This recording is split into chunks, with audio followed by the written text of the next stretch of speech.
Hello students. आप देख रहे हैं काश्यप ट्यूटोरियल्स और मैं हूं प्रभाकर आचार्य। स्टूडेंट्स, आज मैं आपके लिए लाया हूं समास, क्योंकि बहुत इसमें बच्चे को मुश्किल होती है, कठिनाई होती है। कभी कभार वो कंफ्यूज होते हैं कि ये समास है या संधि है। तो इसको मैंने कोशिश किया है क्लियर करने का, और इसके प्रकार के साथ में इसके उदाहरण और कैसे पहचाना जाए ये ढूंढने का। तो चलिए स्टार्ट करते हैं, और हम इसमें क्या देखने वाले हैं उसके बारे में भी आपको बता दूं। तो इसमें आज हम लोग देखेंगे समास की परिभाषा, अर्थात समास किसे कहते हैं।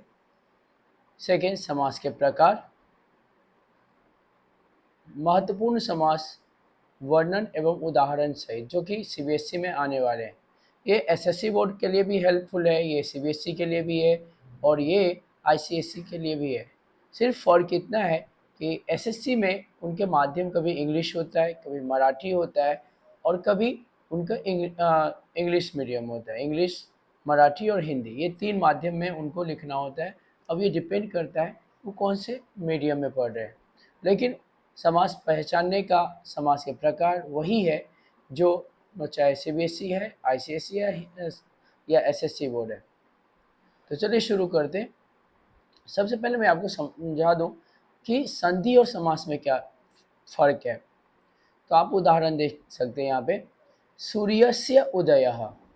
तो सूर्यस्य अधिक उदय, सूर्य से षष्ठी विभक्ति है, और उदय से दो शब्द है, और इस बीच में संधि किया गया है। आप यहाँ पे देख सकते हैं कि सूर्य से में विभक्ति जो है, षष्ठी विभक्ति, वो ड्रॉप नहीं किया गया, और उसके साथ ही संधि कर दिया गया, जो कि गुण संधि यहाँ पे हुआ है। स्य य में अ की मात्रा है, और प्लस उ इक्वल टू उ, तो ये सूर्योदय हुआ। ये इसे संधि कहते हैं। अब उसी से रिलेटेड दूसरा शब्द देखिए, सूर्य से उदय। यहाँ पे प्लस साइन नहीं है, तो सूर्य से उदय ये समास है, क्योंकि जब इसको कंबाइन किया गया तो सियो जो था विभक्ति षष्ठी का, जिसका मीनिंग होता है का, उसको हटा लिया गया, उसको ड्रॉप करके आगे के शब्द के साथ में संधि कर दिया गया। संधि दोनों शब्द में हुआ, बट यहाँ पे जो है ना, समास में विभक्ति को हटाकर संधि किया गया, और संधि में विभक्ति बिना हटाए हुए, बिना ड्रॉप किए हुए संधि किया गया। तो सूर्यस्य उदयः, सूर्यस्य अधिक उदय, सूर्यस्योदय ये संधि है, और सूर्यस्य उदयः सूर्योदय ये समास है। तो चलिए हम लोग सबसे पहले शुरू करते हैं, समास किसे कहते हैं। समास एक सूत्र है, सम सनम समासः। समास का काम क्या है। समास शब्द की रचना वस्तुतः एक उपसर्ग, एक धातु तथा एक प्रत्यय के संयोग से हुई है। अर्थात आप देखेंगे कि समास में सम उपसर्ग है, अधिक अस धातु है जो द्वितीय गण से संबंधित है, और उसके बाद में घय प्रत्यय लगाया गया है, जिससे इस शब्द के साथ में जोड़कर, ये धातु के साथ में जोड़कर इसको विशेष नाउन की तरह प्रयोग किया है। सम अधिक अस अधिक घय प्रत्यय से मिलकर बना हुआ है। इसका अर्थ होता है दो या दो से अधिक पदों को मिलाकर शब्द बनाना। मतलब कम से कम दो शब्द होना ही चाहिए। दो से अधिक हो सकता है, बट दो से कम नहीं। तो आइए उपर्युक्त बिंदु को इस प्रकार से समझते हैं। दो या दो से अधिक पदों को एक पद में रूपांतरित करने की प्रक्रिया को समास कहते हैं। संस्कृत में देखिए, अनेकानि पदानि योजयित्वा एकस्य पदस्य निर्माण प्रक्रिया समास प्रक्रिया यत् एतत् समस्त पदम कथ्यते। मतलब अनेकानि पदानि, मतलब अनेक पदों को योजयित्वा में जोड़कर एकस्य पदस्य निर्माण, मतलब एक पद का निर्माण करने की जो प्रक्रिया है, उसे समास प्रक्रिया अर्थात समस्त पद कहते हैं। समास समास विग्रह समस्त पदों के पदों को अलग अलग करके विभक्ति आदि लगाकर प्रस्तुत करना समास विग्रह है। एक समास बनाना होता है जिसमें आपको विभक्ति हटाना है और आगे के वर्ड के साथ में उसको संधि कर देना है। जब आपको पूछा गया कि विग्रह करना है तो को अपने स्वरूप में लेकर आ जाना है। अर्थात जैसे सूर्योदय, सूर्योदय है, ये समास शब्द है, अगर इसको विग्रह किया जाएगा तो ये हो जाएगा वापस सूर्यस्य उदय, तो ये विग्रह कहलाता है। अर्थात समस्त पदे पृथक पृथक रूपे स्थितानि पदानि विग्रह पदानि कंपन्ते। समस्त पद में, जब समस्त पद में पृथक पृथक रूपे स्थितानि पदानि, जब उसको अपने यथावत रूप में ला लिया जाए, अर्थात ओरिजिनल फॉर्म में ला लिया जाए, उसे ही पदानि विग्रहानि कंपन्ते, उसे ही विग्रह कहा जाता है, कल्पना की जाती है। चलिए समास के प्रकार देखते हैं। समास के मुख्यतः 4 भेद हैं, जो कि चाहे वो हिंदी है या मराठी है, गुजराती, यही समास वहाँ पे भी गया है। इसीलिए संस्कृत भाषा को जननी कहा जाता है, क्योंकि ग्रामर के जितने भी इम्पोर्टेंट पार्ट है वो संस्कृत से ही लिया गया है। तो समास के मुख्यतः 4 भेद हैं। कौन कौन से?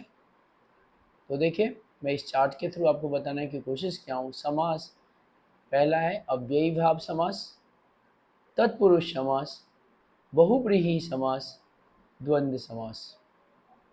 इसके बाद में तत्पुरुष के 2 टाइप आते हैं, द्विगु समास और कर्मधारय समास। तो ये दोनों समास अलग नहीं है, इससे सिर्फ 4 ही है। अव्ययी भाव समास, अव्ययी भाव समास में क्या होता है कि पूर्व पद प्रधान अव्यय, मीन्स इस समास में पहला पद अव्यय होता है और वही प्रधान होता है और समस्त पद अव्यय बन जाते हैं। मतलब पहला शब्द जो होता है उस समास का वो अव्यय होता है और वही मुख्य होता है, उसी बेस पे उसको अव्यय कहा जाता है। मतलब वो समास, वो पूरा शब्द ही अव्यय बन जाता है, इनडिक्लाइनेबल बन जाता है।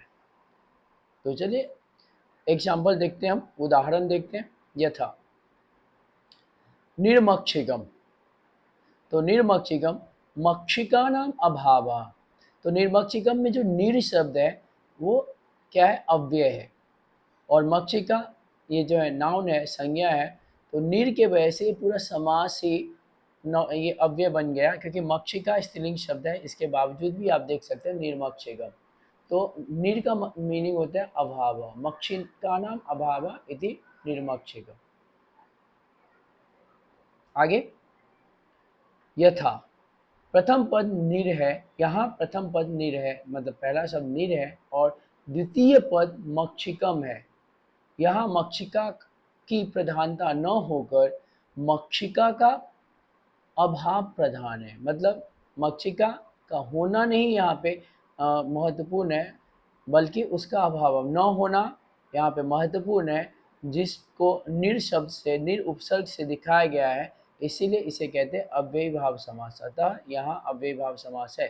कुछ अन्य उदाहरण देखते हैं, मतलब और भी एग्जाम्पल देख लीजिए।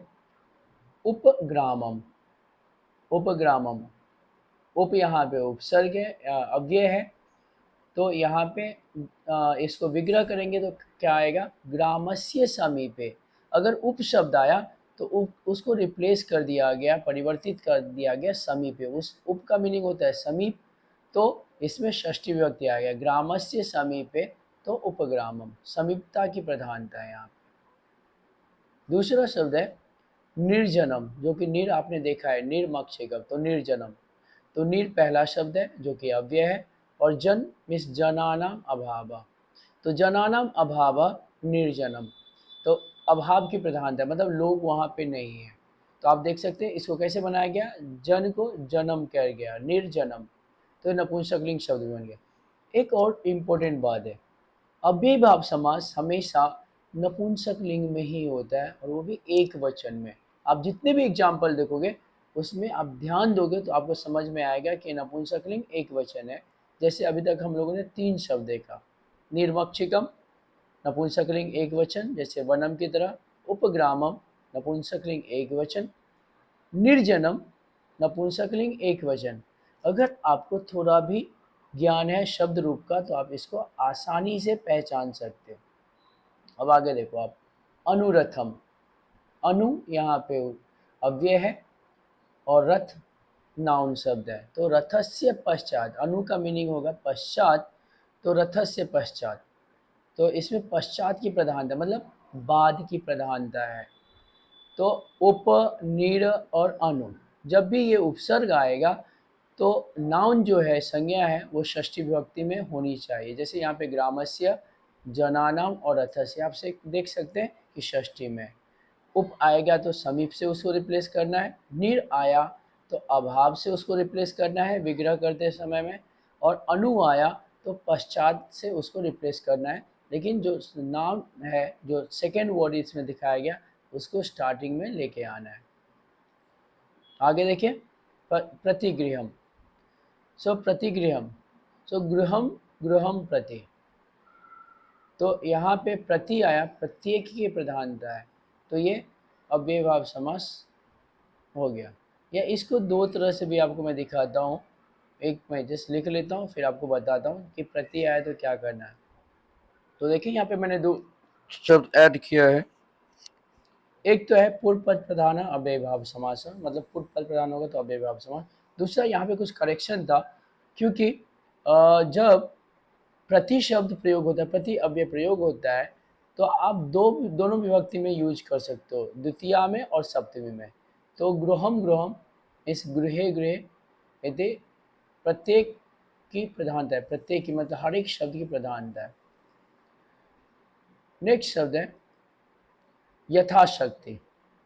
यथा अव्यय है, शक्ति स्त्रीलिंग शब्द है, तो शक्तिम अनतिक्रम्य, यथा जब भी आएगा तो उसको रिप्लेस करना है, अतः अनतिक्रम्य, और ये शक्ति द्वितीया में आएगी। तो इसमें सीमा की प्रधानता है, सीमा को लांघना नहीं है, लिमिट को क्रॉस नहीं करना है, ये अव्ययभाव समास हो गए।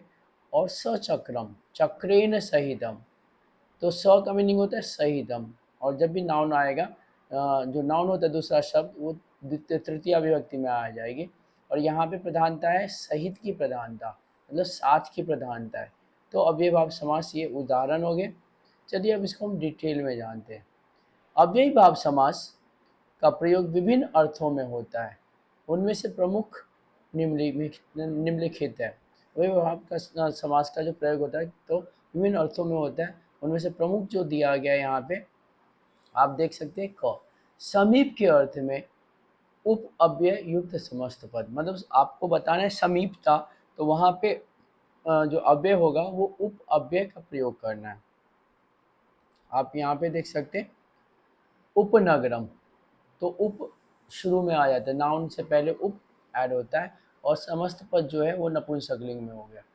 तो नगरस्य समीपमेति, आप देख सकते हैं कि नगर जो था वो षष्ठी में हो गया, और उप के जगह पे क्या आया, समीपम, तो समीपता की वजह से। तो अब कभी भी याद रखना है कि अगर स्टार्टिंग में समीप शब्द है, उप शब्द है, तो नाउन षष्ठी में जाएगा विग्रह करते टाइम में, और समीपम इति प्रयोग करना है। इति ये कॉमन है, समीप के जगह पे आपको उप के जगह पे समीपम प्रयोग करना है। दूसरा उदाहरण है, दूसरा उप यमुनम, तो यमुना नदी है, तो यमुना स्त्रीलिंग शब्द है, लेकिन आप यहाँ पे देख सकते हैं नपुंसकलिंग हो गया। तो क्या आया, यमुना याहा समीपम, तो ये भी षष्ठी विभक्ति में है, और उप के जगह पे समीपम आ गया, और इति। तो ये दूसरा उदाहरण हो गया। तीसरा है तटस्य समीपम, यहाँ पे विग्रह पहले दे दिया, तटस्य समीपम इति।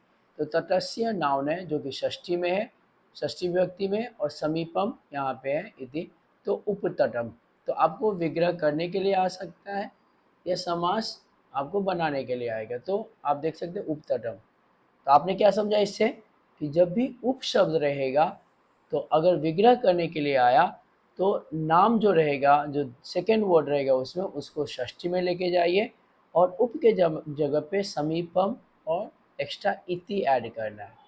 यहाँ पे आप देख सकते हैं प्रथम पद षष्ठी विभक्ति युक्त, प्रथम पद अर्थात जो नाउन है, संज्ञा है, वो षष्ठी विभक्ति में होना चाहिए। अब आगे जाते हैं हम लोग। पश्चात, पश्चात के अर्थ में अनु अव्यय युक्त समस्त पद, मतलब पश्चात अगर बताना है मतलब बाद, तो उसके लिए आपको अनु अव्यय का प्रयोग करना है, और इसके लिए भी षष्ठी विभक्ति ही चाहिए। आप यहाँ देख सकते हैं एग्जाम्पल, उदाहरण, गंगायाः पश्चात इति। गंगा आकारांश शब्द, षष्ठी एक वचन, तो गंगायाः पश्चात, तो इसको जब ये समास बनाना है तो गंगा से पहले अनु ऐड कर दीजिए, तो गंगम, तो अनुगंगम, गंगा गंगम हो गया नपुंसकलिंग। दूसरा उदाहरण है गणेशस्य पश्चादिति, गणेश जी के बाद में, तो यहाँ पे क्या होगा, अनुगणेशम। ये भी प्रथमा विभक्ति, प्रथम पद जो है वो षष्ठी विभक्ति में है। वृक्षस्य पश्चात यदि, वृक्ष के बाद, तो अनुवृक्षम। वृक्ष शब्द पुल्लिंग शब्द है, गणेश पुल्लिंग शब्द था, गंगा स्त्रीलिंग शब्द, लेकिन तीनों के तीनों शब्द नपुंसकलिंग हो गए। तो ये आपका हो गया पश्चात शब्द। तो प्रथम पद अर्थात जो गंगा शब्द है, गणेश शब्द है, वृक्ष शब्द है, ये षष्ठी विभक्ति में चला गया। अभी आते हैं हम कमी या अभाव के अर्थ में। निर अव्यय का प्रयोग किया जाता है और इसमें भी षष्ठी विभक्ति का ही प्रयोग होगा संज्ञा में। अब यहाँ पे देखिए, अस्त्राणाम अभाव, अस्त्राणाम तो अस्त्रों का अभाव, अस्त्रों का अभाव, तो निरस्त्रम, तो निर स्टार्टिंग में ऐड हो गया, तो अस्त्राणाम षष्ठी में है और अभाव के जगह पे निर शब्द शुरू में ऐड कर गया, जोड़ दिया गया और ये नपुंसकलिंग हो गया। आगे का देखिए, जनानाम अभाव, मनुष्यों का अभाव, तो जनानाम षष्ठी है, तो निर्जनम, निर्जन मीन्स डेजर्ट एरिया। इसके बाद अंतिम उदाहरण है यहाँ पे बाधानाम अभाव, मतलब कोई हर्डल नहीं, कोई बाधा नहीं, बाधा मुक्त, तो अभाव, तो निर्बाधम। तो प्रथम पद जो है इसमें, प्रथम पद जो है वो षष्ठी विभक्ति युक्त है। चलिए और उदाहरण देखते हैं हम लोग। साथ और सहित, साथ और सहित मतलब विथ का मीनिंग दिखाने के लिए स अव्यय शुरू में ऐड कर दिया जाता है और इसमें तृतीया विभक्ति का संयोग होता है, अर्थात संज्ञा तृतीया विभक्ति में होना चाहिए। अभी उदाहरण देखिए, चित्रेण सहितम, तो चित्र शब्द जो है संज्ञा वो तृतीया विभक्ति में आ गई और सहित यहाँ पे यूज किया, सहितम, ये हमेशा नपुंसकलिंग में ही आएगा, या फिर ये डिपेंड करेगा कि जो शब्द है वो कौन से जेंडर में, समास कौन से जेंडर में प्रयोग किया। तो चित्रेण सहितम, तो सचित्रम, तो चित्र से पहले स ऐड कर दिया गया और सचित्रम नपुंसकलिंग। दूसरा है शस्त्रेण सहितम, शस्त्र के साथ, तो शस्त्रेण तृतीया विभक्ति, सहितम, तो शस्त्रेण सहितम सशस्त्रम, तो एक स और भी ऐड हो गया, शस्त्र से पहले स ऐड हो गया। तीसरा है कुशलेन सहितम, कुशल के साथ, तो सकुशलम, तो कुशलेन आप देख सकते तृतीया विभक्ति और सहितम, ये तीनों में सहितम आया, समास वर्ड शब्द बनाया, समस्त पद बनाया, तो स्टार्टिंग में नाउन से पहले ऐड हो गया। तो इसमें प्रथम पद क्या होगा, तृतीया विभक्ति में युक्त होना चाहिए, जैसे चित्रेण शस्त्रेण कुशलेन हो गया विग्रह करते टाइम। अब आते नेक्स्ट पे, द्विरुक्ति के अर्थ में प्रति अव्यय युक्त समस्त पद, मतलब द्वित्व में दो शब्दों के प्रयोग में अर्थ में प्रति अव्यय युक्त समस्त पद होता है, प्रति शब्द का अव्यय का प्रयोग करना होता है। उदाहरण देखिए, दिने दिने मतलब दो बार यूज किया गया है, ये रिपीटेशन दिखाता है कि हर एक दिन, तो दिने दिने ये सप्तमी विभक्ति में है, इति, तो प्रतिदिनम समास समस्त पद बना प्रतिदिनम, ये भी नपुंसकलिंग है। दूसरा उदाहरण है ग्रामे ग्रामे इति, तो प्रतिग्रामम, तो मतलब हर एक गांव में, हर एक दिन, हर एक गांव, तो ग्रामे ग्रामे, तो जब ये ऐसा मीनिंग आता है एवरी, तो वहाँ पे प्रति स्टार्टिंग में ऐड करना है नाउन से पहले। तीसरा लास्ट उदाहरण है इसमें, क्षणे क्षणे, मतलब क्षण होते हैं मोमेंट को कहते हैं, और एक क्षण, तो इति, तो प्रतिक्षणम, तो हर एक तीनों शब्द में, तीनों उदाहरण में आप देख सकते हैं प्रति स्टार्टिंग में ऐड हुआ प्रतिक्षणम। तो इसमें क्या है, प्रथम पद द्वितीया अथवा सप्तमी विभक्ति युक्त भवितव्य, मतलब प्रथम पद जो है अर्थात संज्ञा जो शब्द है वो या तो द्वितीया में या फिर सप्तमी में प्रयोग करना चाहिए, और ज़्यादातर एसएससी बोर्ड में और बाकी में भी सप्तमी विभक्ति में ही दिखाया जाता है। जैसे यहाँ पे तीनों शब्द आप देख सकते हैं, तीनों उदाहरण, दिने दिने सप्तमी एक वचन है, ग्रामे ग्रामे सप्तमी एक वचन है, क्षणे क्षणे सप्तमी एक वचन है, लेकिन ये दो बार लिखना है, आपको याद रखना है, दो बार, एक बार नहीं, उस शब्द को दो बार सप्तमी विभक्ति में उसके जेंडर के हिसाब से, उसके लिंग के अनुसार से, उसके एंडिंग अनंत शब्द जो रहता है अंतिम शब्द के अनुसार से आपको लिखना है। तो ये आपके अव्ययभाव समास हो गए। चलिए अव्ययभाव समास का अंतिम उदाहरण, अंतिम जो शब्द है वो देखते हैं। अनतिक्रम्य, उल्लंघन न करने के अर्थ में, मतलब जो सीमा है, जो बाउंड्री है, उसको क्रॉस नहीं करना है, उसे अनतिक्रम्य कहा जाता है, बिना क्रॉस किए हुए। उसमें यथा अव्यय का प्रयोग होता है, वो भी नाम से पहले। अब यहाँ पे एग्जाम्पल देखिए, विधिम अनतिक्रम्य, विधि अर्थात नियम को बिना लांघे हुए, तो यथा विधि।